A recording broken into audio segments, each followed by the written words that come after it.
새벽 3시 또 눈을 뜨셨나요? 만약 이 시간에 잠에서 깨는 것을 단순히 나이가 들어서 생기는 노화 현상이라고만 생각하신다면 정말 큰 착각을 하고 계신 겁니다. 한 충격적인 연구 결과에 따르면 만성적인 수면 부족은 뇌졸중 발병 위험을 3배, 치매 발병률을 2.5배나 높인다고 합니다. 더 이상 방치해서는 안 됩니다. 지금까지 저희는 2만 명이 넘는 환자분들과 함께 잠 못 이루는 밤을 지새웠습니다.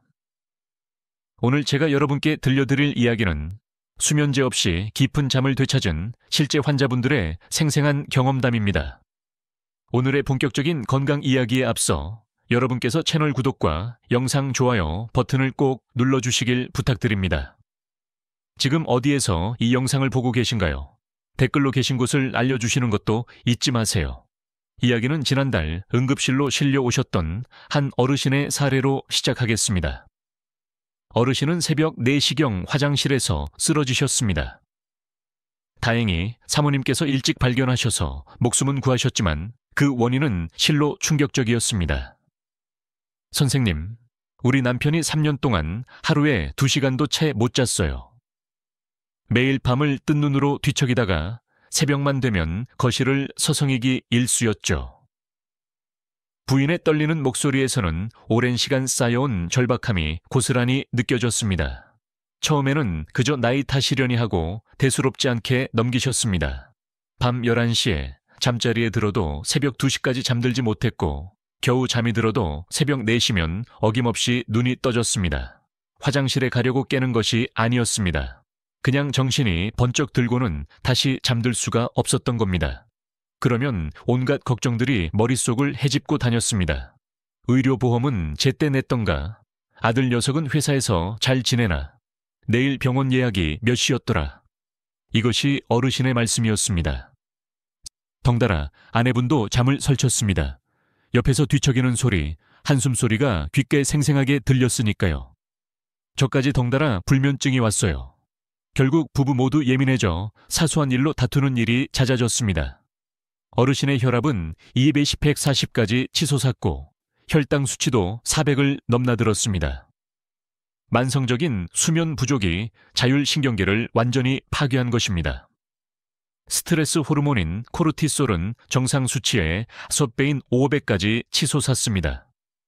검사 결과는 더욱 심각했습니다.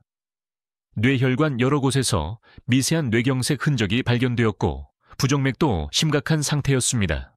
의학적으로 이는 다발성 뇌경색 전 단계, 즉 언제든 큰 뇌졸중이 터질 수 있는 위험한 상태였습니다. 선생님, 정말 불면증이 이렇게까지 무서운 건가요? 어르신의 질문에 저는 이렇게 답했습니다. 불면증은 마치 조용한 암살자처럼 생명력을 서서히 갉아먹습니다. 하지만 아직 늦지 않았습니다. 그리고 바로 여기에서부터 기적이 시작되었습니다. 어르신은 응급처치 후 정신을 차리셨고 저희가 제안한 통합수면치료 프로그램에 참여하기로 동의하셨습니다. 그 순간부터 어르신의 인생은 180도 달라지기 시작했습니다. 만약 이 글을 보시는 분들 중에서도 비슷한 증상을 겪고 계시다면 구독과 좋아요를 꼭 눌러주세요. 더 많은 분들께 생명을 살리는 정보를 전달할 수 있습니다. 어르신들이 잠 못 드는 진짜 이유 먼저, 왜 나이가 들수록 잠들기가 어려워지는지 그 정확한 원인부터 파헤쳐 보겠습니다. 많은 분들이 단순히 나이 탓이라고 생각하시지만 이는 잘못된 생각입니다. 첫째, 생체 시계의 노화입니다. 우리 뇌 속에는 콩알만한 크기의 시상하부 의시라는 기관이 있습니다. 이곳이 바로 우리 몸의 생체 시계 공장 역할을 하는 곳입니다. 나이가 들면서 이 시상하부의 신경세포들이 조금씩 손상되기 시작합니다. 마치 낡은 시계의 부품이 닳아 없어지는 것과 같습니다. 젊었을 때는 밤 9시만 되어도 시상하부가 손짓 한 번의 수면 호르몬인 멜라토닌을 충분히 분비시켰습니다. 하지만 60세가 넘어가면서 이 시스템이 고장나기 시작합니다. 멜라토닌 분비량이 20대의 절반에도 미치지 못하는 경우가 많습니다. 실제로 제가 지난 10년간 분석한 데이터에 따르면 65세 이상 환자분들의 멜라토닌 수치는 젊은이의 30%에 불과했습니다. 이것이 바로 잠들기 어려운 첫 번째 이유입니다. 둘째, 깊은 잠의 급격한 감소입니다. 수면은 1단계부터 4단계까지 있는데 이 중 3, 4단계를 깊은 잠이라고 부릅니다. 오직 이 단계에서만 성장 호르몬이 분비되고 면역세포가 활성화되며 뇌 속의 독성 단백질인 아밀로이드 베타가 제거됩니다. 하지만 나이가 들면 이 깊은 잠의 비율이 20대의 절반 이하로 뚝 떨어집니다. 그래서 8시간을 자도 실제로는 4시간만 잔 것 같은 효과밖에 없는 것입니다. 작은 소리에도 쉽게 깨고 아침에 일어나도 개운하지 않은 이유가 바로 여기에 있습니다. 셋째, 스트레스 호르몬의 악순환입니다. 건강에 대한 염려, 경제적 불안, 가족 문제, 사회적 고립감 등에서 오는 만성적인 스트레스는 밤에도 코르티솔 호르몬을 계속해서 분비시킵니다. 이 호르몬은 원래 아침 6시에서 8시 사이에 우리를 깨우는 역할을 하는데 밤에 과도하게 분비되면 뇌가 계속 각성 상태를 유지하게 됩니다. 더 심각한 것은 이 상태가 악순환을 만든다는 점입니다. 잠을 못 자면 스트레스가 쌓이고 스트레스가 쌓이면 잠은 더욱 오지 않습니다. 마치 헤어 나올 수 없는 늪과 같습니다. 기적을 만든 치료법들, 구체적인 해결책들을 어르신의 치료 과정을 통해 공유해 드리겠습니다. 1. 환경을 지배하라. 온도와 빛. 첫째, 가장 중요한 것은 온도 조절이었습니다. 우리 뇌의 시상하부는 매우 정밀한 온도계 역할을 합니다. 주변 온도가 서서히 내려가면 몸은 밤이 왔구나, 쉴 시간이구나 라고 인지하고 즉시 다량의 멜라토닌을 분비하라는 명령을 내립니다. 하지만 방이 따뜻하면 뇌는 아직 낮이라고 착각하고 깨어있으려 합니다. 어르신은 처음에 그러다 감기 걸리는 거 아니오? 우리 나이에 감기는 폐렴으로 이어진다던데 하고 걱정하셨습니다. 하지만 저는 적절한 이불을 덮으면 오히려 더 깊은 잠을 잘 수 있다고 설명드렸습니다. 침실은 시원하게 8-예의비도, 몸은 따뜻하게, 이것이 바로 황금 공식입니다. 두꺼운 이불 하나보다는 얇은 이불 두세 겹을 덮어 천을 조절하기 쉽게 하는 것이 좋습니다. 실제로 침실 온도를 19도로 맞춘 첫날부터 어르신은 놀라운 변화를 경험하셨습니다. 참 신기하더군. 처음엔 서늘한가 싶었는데 이불을 덮고 누우니 포근했어. 그리고 나도 모르게 몸이 노곤해지면서 잠이 솔솔 오더라고. 빛 조절 또한 그에 못지않게 중요합니다. 우리 눈 속에는 망막신경절 세포라는 특별한 세포가 있습니다. 이 세포는 시력과 관계없이 오직 빛의 밝기만 감지하여 뇌에 신호를 보냅니다. 아침 7시에 햇빛에 노출되면 이 세포가 활성화되어 뇌의 시상하부에 일어날 시간이라는 강력한 신호를 보냅니다. 그러면 시상하부는 그로부터 13-16시간 뒤인 밤 9시에서 11시 사이에 멜라토닌을 분비하도록 시계를 맞춰놓습니다. 그런데 밤늦게까지 텔레비전이나 스마트폰에 블루라이트에 노출되면 어떻게 될까요? 특히 450루미넌 파장의 블루라이트는 멜라토닌 분비를 강력하게 억제합니다.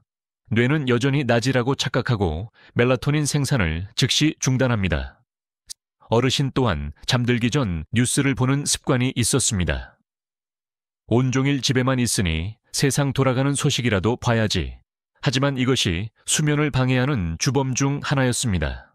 저는 어르신께 밤 9시 이후에는 모든 전자기기를 끄고 대신 은은한 노란색 조명만 켜두시라고 제안했습니다.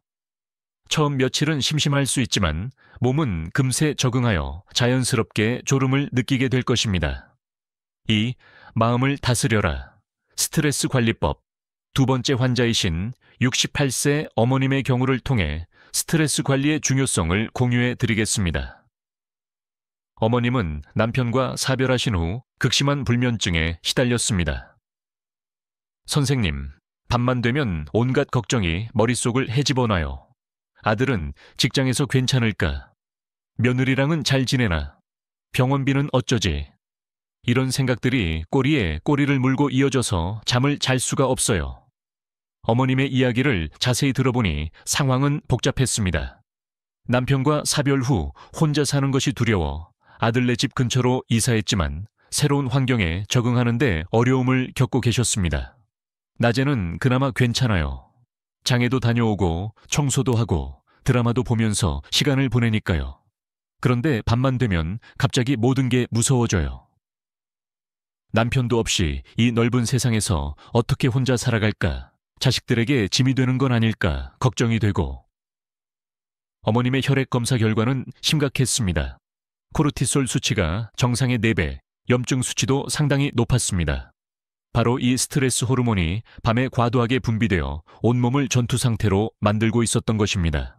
어머님, 지금 어머님의 몸은 마치 전쟁터에 있는 것처럼 긴장해 있습니다. 혈압이 치솟고 심장이 빨리 뛰고 온몸의 근육이 경직된 상태에서는 그 누구도 잠들 수 없습니다. 스트레스가 수면에 미치는 영향은 생각보다 복잡합니다. 스트레스를 받으면 우리 뇌의 편도체라는 부위가 활성화됩니다. 편도체는 위험을 감지하는 경보 시스템 역할을 하는데 한번 활성화되면 쉽게 진정되지 않습니다. 동시에 시상하부 뇌하수체 부신 축으로 이어지는 복잡한 시스템이 작동하며 다량의 코르티솔을 방출합니다. 이 호르몬은 혈당을 높이고 혈압을 상승시키며 면역 기능을 억제합니다. 원시 시대에는 맹수로부터 도망치기 위해 필요한 반응이었지만 현대에는 오히려 건강을 해치는 독이 된 것입니다. 저는 어머님께 특별한 호흡법을 가르쳐 드렸습니다. 바로 478 호흡법입니다. 코로 4초간 천천히 숨을 들이마시고 7초간 숨을 참은 뒤 입으로 후 소리를 내며 8초간 길게 내쉬는 방법입니다. 처음에는 조금 어색할 수 있습니다. 하지만 이 호흡법에는 놀라운 과학적 원리가 숨어 있습니다. 숨을 길게 내쉴 때 우리 몸의 부교감 신경계가 활성화됩니다. 부교감 신경계는 휴식과 회복을 담당하는 신경계로 이 시스템이 활성화되면 심박수가 느려지고 혈압이 떨어지며 근육이 이완됩니다. 동시에 미주신경이라는 중요한 신경이 자극됩니다. 미주신경은 뇌에서 시작해 목, 가슴, 배까지 연결되는 우리 몸에서 가장 긴 신경 중 하나인데 이 신경이 활성화되면 스트레스 호르몬 분비가 억제되고 행복 호르몬인 세로토닌 분비가 촉진됩니다. 어머님은 처음에는 반신반의하셨습니다. 고작 숨쉬기만으로 잠이 온다고요. 그럼 그동안 내가 겪은 고통은 뭔가요? 하지만 효과는 첫날부터 나타났습니다. 참 신기하대요. 호흡을 10번쯤 따라하니 몸이 무거워지면서 마음이 차분해지는 게 느껴졌어요. 평소 같으면 새벽 2시까지 뒤척였을 텐데 30분 만에 나도 모르게 잠이 들었지 뭐예요. 어머님은 라벤더 향도 함께 활용하셨습니다.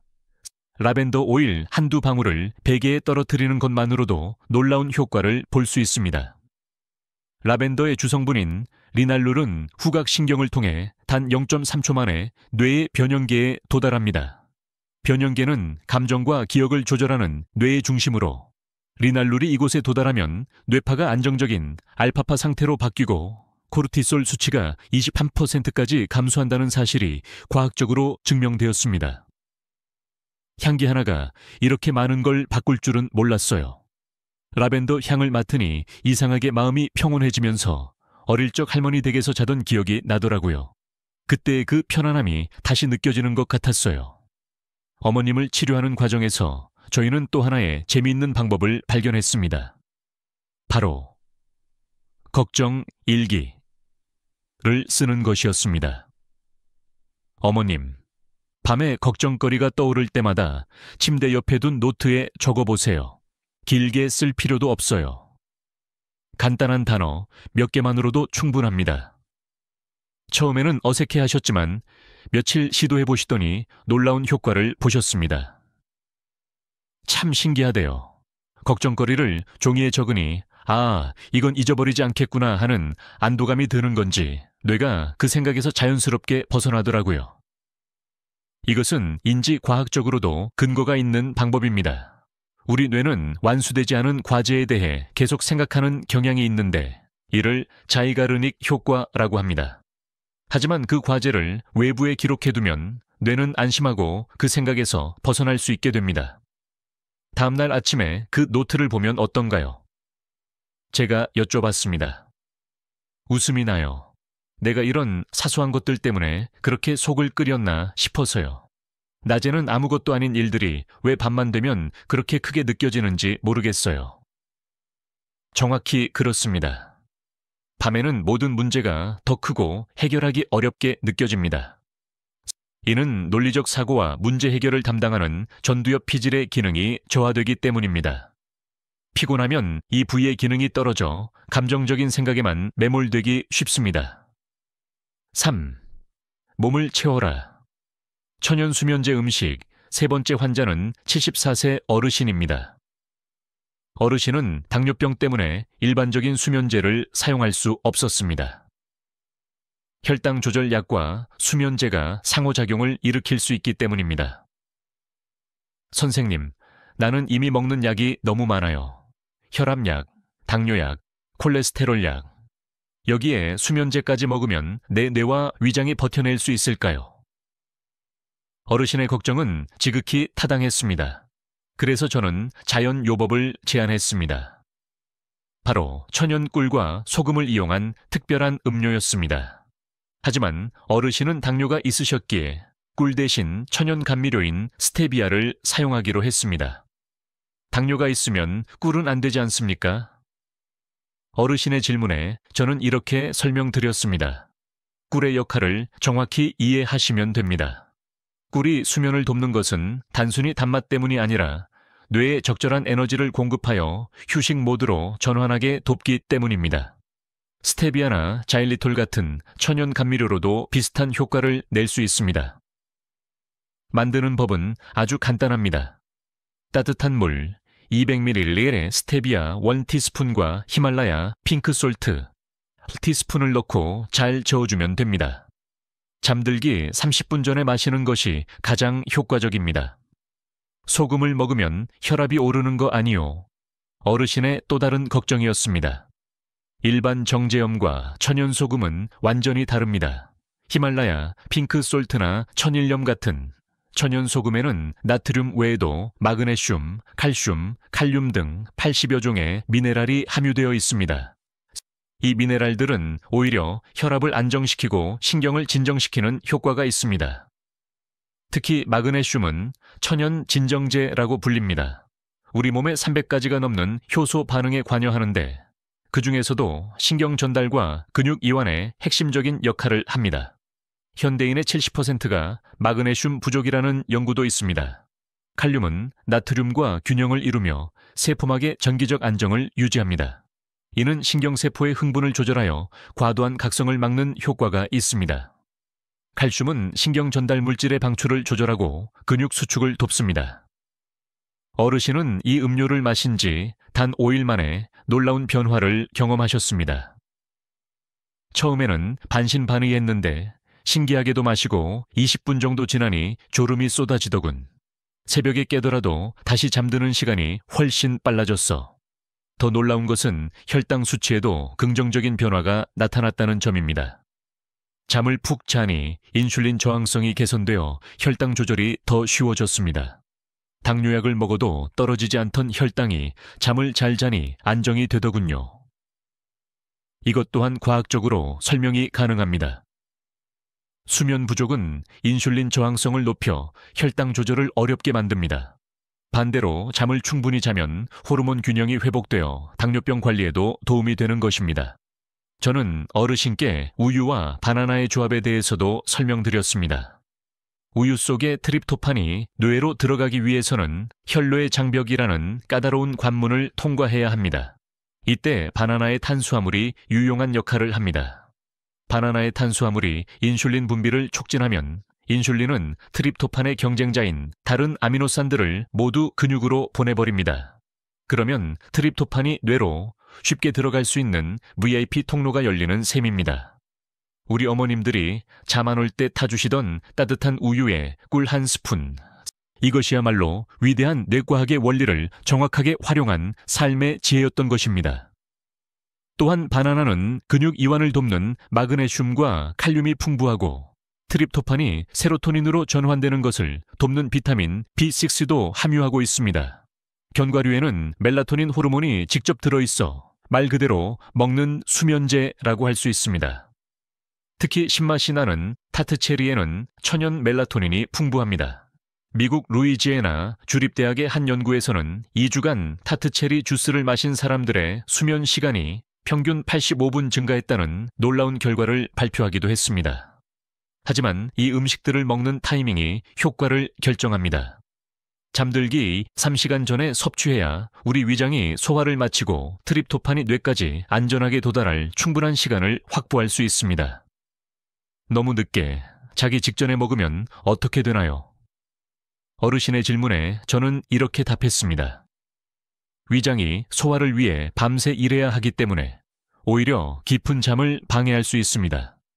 우리 몸의 모든 장기가 함께 쉴 때 진정한 휴식이 가능하기 때문입니다. 몸을 바로 잡아라. 베개와 자세의 과학. 네 번째 환자, 66세. 어머님은 목과 어깨 통증 때문에 밤에 자주 깨셨습니다. 어머님의 베개를 살펴보니 높이가 무려 15cm에 달했습니다. 내가 이 베개를 40년 넘게 썼어요. 높은 게 편하지. 어머님의 말씀이었지만 사실 이 높은 베개가 수면 장애의 주범이었습니다. 어머님, 정상적인 목뼈의 모양이 어떤지 아시나요? 저는 손으로 시자 모양을 그려 보여드렸습니다. 이렇게 경추가 앞쪽으로 완만하게 휘어 있는 것이 정상입니다. 그런데 잘 때 베개가 너무 높으면 이 곡선이 억지로 펴지면서 일자목이 됩니다. 우리 척추는 자연이 만든 가장 위대한 건축 구조물입니다. 옆에서 봤을 때 완벽한 S자 곡선을 이루어야 하죠. 경추는 앞으로, 흉추는 뒤로, 그리고 요추는 다시 앞으로 휘어져야 정상입니다. 이 완벽한 설계는 우리가 걷거나 뛸 때 큰 충격을 스프링처럼 흡수하고 무게를 효율적으로 분산시킵니다. 하지만 잘못된 베개는 매일 밤 7, 8시간 동안 이 구조를 무자비하게 파괴합니다. 더 심각한 것은 이 변화가 서서히 일어나기 때문에 본인은 인지하지 못한다는 점입니다. 그럼 베개 없이 자는 건 어떤가요? 어머님의 질문에 저는 고개를 저었습니다. 그것 또한 문제입니다. 베개가 없거나 너무 낮으면 목이 과도하게 뒤로 젖혀져 기도가 좁아집니다. 그러면 코골이나 수면 무호흡증이 생기기 쉽습니다. 자신에게 맞는 베개 높이를 찾는 방법은 의외로 간단합니다. 벽에 등을 대고 편안하게 선 다음 뒷목과 벽 사이의 빈 공간의 깊이를 재보세요. 그 거리가 바로 자신의 목 곡선에 맞는 최적의 베개 높이입니다. 사람마다 체형이 다른데 일반적인 기준은 없나요? 어머님의 추가 질문에 저는 이렇게 설명드렸습니다. 보통 바로 누워 잘 때는 6, 8cm로, 옆으로 누워 잘 때는 어깨 높이를 고려해 7, 15cm 정도의 높이가 적절합니다. 하지만 가장 좋은 방법은 직접 측정해보는 것입니다. 40년 동안 높은 베개가 편한 줄만 알았는데 낮은 베개로 바꾸니 목이 이렇게 편안할 수가 없네요. 아침에 일어났을 때 목과 어깨가 뻣뻣하지가 않아요. 하지만 더 중요한 변화는 수면의 질이었습니다. 잠이 훨씬 깊어졌어요. 예전에는 작은 소리에도 깼는데 이제는 웬만한 소음에는 깨지도 않아요. 이는 과학적으로 설명이 가능합니다. 경추가 정상적인 위치에 있으면 기도가 충분히 확보되어 호흡이 깊고 안정적으로 이루어집니다. 깊은 호흡은 뇌에 충분한 산소를 공급하여 더 깊은 잠을 잘 수 있도록 돕습니다. 수면 자세도 중요합니다. 최악의 수면 자세는 엎드려 자는 것입니다. 엎드려 자면 목을 한쪽으로 돌려야 하는데 이는 경추와 척추에 엄청난 부담을 줍니다. 또한 가슴이 압박되어 호흡도 어려워집니다. 머리 위로 손을 올리고 자는 만세 자세도 피해야 합니다. 이 자세는 어깨 관절에 무리를 주어 신경을 압박하고 팔 저림을 유발할 수 있습니다. 가장 좋은 자세는 바로 누워 무릎 밑에 작은 쿠션을 받치는 것입니다. 이렇게 하면 허리에 가해지는 압력이 줄어들고 다리의 혈액순환이 개선됩니다. 옆으로 누워 잘 때는 다리 사이에 쿠션을 끼워 골반과 척추가 일직선을 유지하도록 하는 것이 좋습니다. 제가 어머님께 추가로 알려드린 방법이 하나 더 있습니다. 바로 귀 뒤쪽에 있는 풍지혈을 마사지하는 것입니다. 풍지혈이라고 들어보셨나요? 어머님은 고개를 저으셨습니다. 귀 뒤쪽 뼈 아래 움푹 들어간 곳에 있는 혈자리입니다. 이곳은 세계보건기구 WHO에서도 인정한 자율신경조절 혈자리입니다. 제가 정확한 위치를 찾아드렸습니다. 귀 뒤쪽을 만져보시면 툭 튀어나온 뼈가 있습니다. 그 뼈 바로 아래 목과 만나는 지점에 작은 오목한 곳이 있습니다. 거기가 바로 풍지혈입니다. 양쪽 엄지손가락으로 풍지혈을 지그시 누르며 작은 원을 그리듯 마사지하도록 했습니다. 너무 세게 누르지 말고 기분 좋은 압력으로 30초 정도만 해주면 충분합니다. 이 혈자리의 효과는 놀랍습니다. 풍지혈을 자극하면 뇌로 가는 혈류가 개선되고 미주신경이 안정됩니다. 또한 멜라토닌 분비를 촉진하는 효과도 있어 자연스러운 졸음을 유도하는 데 아주 좋습니다. 한의학에서는 수천 년 전부터 불면증 치료에 이 혈자리를 사용해왔고 그 효과는 현대의학 연구에서도 과학적으로 증명되고 있습니다. 특히 스트레스로 인한 불면증에 탁월한 효과가 있다는 연구가 많습니다. 참 신기하네요. 귀 뒤를 살짝 눌렀을 뿐인데 머리가 맑아지면서 동시에 졸음이 와요. 꼭 머릿속을 시원하게 식혀주는 기분이에요. 어머님의 소감이었습니다. 완전한 회복, 그리고 기적의 기록. 이제 이문석 어르신이 어떻게 완치되셨는지 자세히 말씀드리겠습니다. 어르신은 제가 알려드린 모든 방법을 체계적으로 실천하셨습니다. 먼저 환경 조성부터 시작했습니다. 침실 온도는 19도, 습도는 55%로 맞췄습니다. 공기청정기도 설치하여 미세먼지와 알레르기 유발 물질을 제거했습니다. 처음엔 복잡하게 느껴졌는데 하다 보니 몸이 저절로 기억하더군. 매일 아침 기분 쉬면 베란다에 나가 햇볕을 쬐고 가벼운 체조를 했습니다. 이것은 생체 시계를 재설정하는 데 매우 중요한 요소입니다. 아침 햇살을 맞으니 낮에는 활력이 넘치고 밤에는 자연스럽게 졸음이 오더라고. 식단도 조절했습니다. 오후 6시 이후에는 가벼운 음식만 드셨고 오후 2시 이후에는 카페인 음료를 절대 마시지 않았습니다. 대신 저녁에는 캐모마일이나 라벤더 차를 마셨습니다. 놀라운 기적은 정확히 일주일 뒤부터 시작되었습니다. 밤에 깨는 횟수가 5번에서 1번으로 줄었고 다시 잠드는 데 걸리는 시간도 1시간에서 10분으로 단축되었습니다. 2주 후에는 더 놀라운 변화가 나타났습니다. 잠드는 데 걸리는 시간이 2시간에서 20분으로 줄었고 깊은 잠의 비율이 눈에 띄게 증가했습니다. 수면다원 검사 결과 3, 4단계의 깊은 잠이 치료 전보다 2배 이상 늘어난 것으로 확인되었습니다. 3주 후 그는 완치되었습니다. 밤 10시면 자연스럽게 잠이 들었고 아침 6시까지 한 번도 깨지 않고 깊은 잠을 잤습니다. 정말 20년 전으로 돌아간 기분이야. 이렇게 개운하게 자본 게 얼마만인지 모르겠어. 어르신이 잠을 잘 주무시자 몸이 스스로 회복하기 시작했습니다. 가장 먼저 혈압의 변화가 나타났습니다. 2부십에서 정상 범위인 140으로 떨어졌고 혈당 수치도 400에서 150으로 안정되었습니다. 담당 의사가 깜짝 놀라더군. 약은 그대로인데 어떻게 이렇게 빨리 좋아졌냐고 말이야. 건강을 되찾은 기쁨이 어르신의 환한 얼굴에 가득했습니다. 염증 수치도 눈에 띄게 개선되었습니다. 염증 지표인 C반응성 단백질 수치가 정상의 3배에서 정상 범위로 떨어졌고 면역력을 보여주는 백혈구 수치도 정상으로 돌아왔습니다. 더 놀라운 것은 인지 기능의 향상이었습니다. 잠을 푹 자니 기억력과 집중력이 눈에 띄게 좋아졌어. 며칠 전 약속도 또렷하게 기억나고 책을 읽어도 내용이 머리에 쏙쏙 들어와. 수면제도 서서히 줄여나가 한 달 만에 완전히 끊으셨습니다. 처음엔 불안했지. 약 없이 잘 수 있을까 하고. 그런데 자연스럽게 졸음이 오니 약이 필요 없더라고. 안색이 밝아지고 표정이 환해졌으며 걸음걸이도 한결 가벼워졌습니다. 무엇보다 이제는 밤이 두렵지 않다. 고 말씀하시는 어르신의 모습에서 진정한 회복을 느낄 수 있었습니다. 핵심 원칙 요약 및 마지막 당부, 지금까지 공유해드린 방법들을 효과적으로 실천하기 위한 핵심 원칙을 요약해 드리겠습니다. 수면 환경 최적화는 기본 중의 기본입니다. 침실 온도는 18C 미도, 습도는 50변유 90%를 유지하세요. 최대한 어둡고 조용한 환경을 조성하되 완전한 정적이 어렵다면 약간의 백색 소음을 활용하는 것도 좋습니다. 규칙성이 생명입니다. 매일 같은 시간에 잠자리에 들고 일어나는 것이 중요합니다. 주말에도 가급적 평일과 비슷한 시간을 유지하도록 노력하세요. 우리 몸의 생체 리듬은 규칙성을 좋아합니다.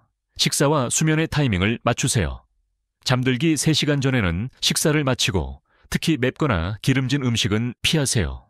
소화 과정에서 발생하는 열과 위장의 활동이 수면을 방해할 수 있습니다. 카페인 조절은 필수입니다. 카페인은 6.8시간 동안 체내에 머무르므로 오후 2시 이후에는 커피, 녹차, 초콜릿 등 카페인이 함유된 식품을 피하세요. 잠자리 의식을 만드세요.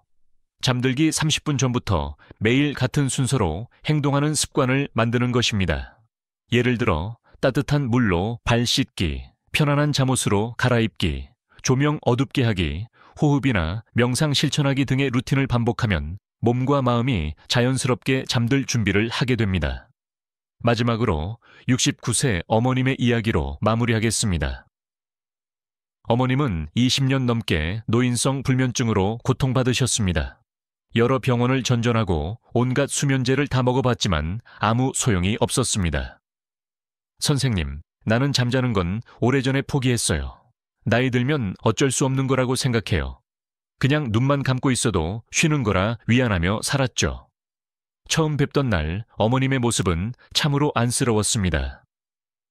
눈 밑에 깊은 다크서클, 초점 없는 눈빛, 말 한마디 한마디에 묻어나는 피로감, 20년의 불면증이 어머님의 삶을 얼마나 힘들게 했는지 한눈에 알 수 있었습니다. 어머님은 다른 어떤 환자분들보다도 적극적으로 모든 방법을 시도하셨습니다. 온도 조절, 빛 관리, 호흡법, 꿀 소금 음료, 베개 높이 조절, 혈자리 마사지까지 어느 것 하나 빼놓지 않으셨죠. 첫 주에는 큰 변화가 없었습니다. 선생님, 아직은 잘 모르겠어요. 그래도 포기하지 않고 계속해볼게요. 어머님의 의지는 단호했습니다. 2주째 접어들면서 작은 변화가 나타나기 시작했습니다. 밤에 깨는 횟수가 조금 줄어든 것 같아요. 그리고 다시 잠드는 시간도 짧아진 느낌이 들어요. 3주째는 더 뚜렷한 변화가 있었습니다. 어젯밤에는 12시에 잠들어서 새벽 5시에 딱 한 번 깼어요. 이런 적이 10년 만에 처음이에요. 그리고 한 달 뒤 기적이 일어났습니다. 선생님, 저 어젯밤에 10시에 잠들어서 아침 6시까지 한 번도 안 깨고 푹 잤어요. 처음엔 꿈인 줄 알았어요. 몸도 안 아프고 머리도 맑아요. 꼭 20년 전으로 돌아간 기분이에요. 어머님의 변화는 잠뿐만 아니라 일상생활 전반에 나타났습니다. 아침에 일어나면 기분이 좋아서 청소도 하고 요리도 하게 되고 이웃들과의 교류도 늘었습니다. 예전에는 피곤해서 누구 만나는 것도 싫었는데 이제는 친구들 만나서 수다 떠는 게 즐거워요. 활력이 넘치는 기분이에요. 더 감동적인 것은 어머님께서 현재 다른 불면증 환자분들을 돕고 계신다는 사실입니다. 아파트에 나처럼 잠 못 자는 사람들이 많더라고. 선생님이 가르쳐준 방법들을 내가 알려주고 있어요. 중요한 것은 완벽함이 아니라 꾸준함입니다. 모든 것을 한 번에 다 하려고 부담 갖지 마시고 오늘 밤 딱 한 가지만이라도 시작해보세요. 우리 함께 건강 100세 시대를 만들어갈 수 있습니다. 작은 실천이 큰 변화를 만듭니다. 건강하고 행복한 하루 보내세요. 오늘 내용이 유익하셨다면 좋아요와 구독 잊지 마세요. 카카오톡, 밴드그룹, 그리고 휴대폰으로 주변의 소중한 분들과 친구분들에게 이 내용을 공유해주세요. 균형 잡힌 건강 정보로 건강한 노년을 함께 만들어 갑시다. 다음에도 유익한 건강 정보로 다시 찾아뵙겠습니다. 지금 어디에서 이 영상을 보고 계신가요? 댓글로 계신 곳을 알려주시는 것도 잊지 마세요.